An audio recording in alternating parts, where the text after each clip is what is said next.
Hi friends, ఈరోజు మనం పండుమిరపకాయ పచ్చడి చేసుకుందాం రండి. ఈ పచ్చడి మా పెద్దమ్మ చేస్తుంది. ఫస్ట్ పండుమిరపకాయలు పొడియాలు తీసి నీట్గా తుడుచుకోవాలి తడిగుడ్డతో. మేము 2 కేజీల పండుమిరపకాయ పచ్చడి పెడుతున్నాము. ఈ పండుమిరపకాయ పచ్చడిలోకి 2 కేజీల పండుమిరపకాయ పచ్చడిలోకి 1/2 కేజీ కల్లుప్పు తీసుకుంటున్నాం ఫ్రెండ్స్.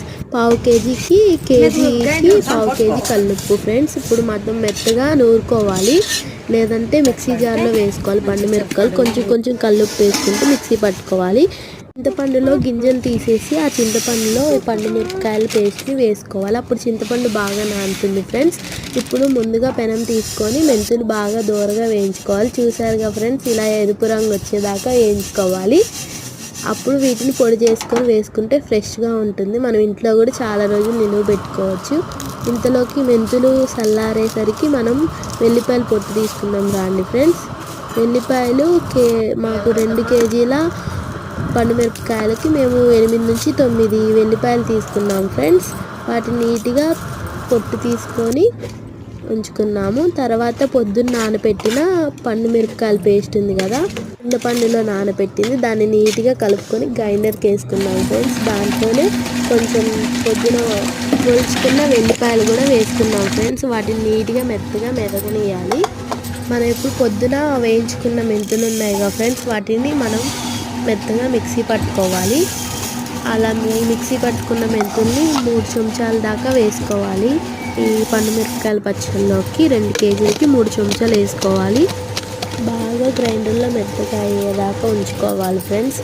ఇలా మెంతి పిండి వేసాక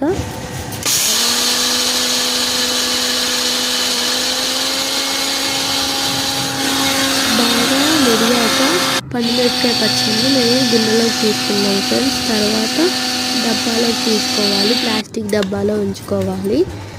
మనకి ఈ పచ్చడి సంవత్సరం దాకా నిలువ ఉంటుంది ఫ్రెండ్స్. మనం అన్నంలోకైనా అట్లల్లోకైనా ఏదైనా టిఫిన్లో కూడా పెట్టుకొని తినచ్చు ఫ్రెండ్స్. చాలా టేస్టీగా ఉంటుంది. మనం దీనికి తాలింపు వేసుకోవాలి. ఫ్రెండ్స్. మనం డబ్బాలో స్టోర్ చేసుకొని మనకి ఎప్పుడు ఎంత కావాలో అంతవరకు తాలింపు వేసుకొని వాడుకోవచ్చు. మళ్ళీ తర్వాత అయిపోయాక తాలింపు వేసుకోవచ్చు ఫ్రెండ్స్. మనం తాలింపుకి ఫస్ట్ గిన్నెలో ఆయిల్ పోసుకోవాలి. దాంట్లో తాలింపు గింజలు వేసుకోవాలి. కొంచెం కరివేపాకు, 2 ఎండుమిరపకాయలు వేసుకొని తాలింపు పెట్టుకోవాలి ఫ్రెండ్స్. చాలా టేస్టీగా ఉంటుంది. మీరు కూడా ఈసారి ఖచ్చితంగా ట్రై చేయండి. అన్నంలోకి బాగుంటుంది, దోశల్లో కూడా బాగుంటుంది ఫ్రెండ్స్. ఈసారి మీరు కూడా ఇలా ట్రై చేయండి ఫ్రెండ్స్. సంవత్సరం దాకా నిలువ ఉంటుంది. చాలా టేస్టీగా కూడా ఉంటుంది. Bye friends.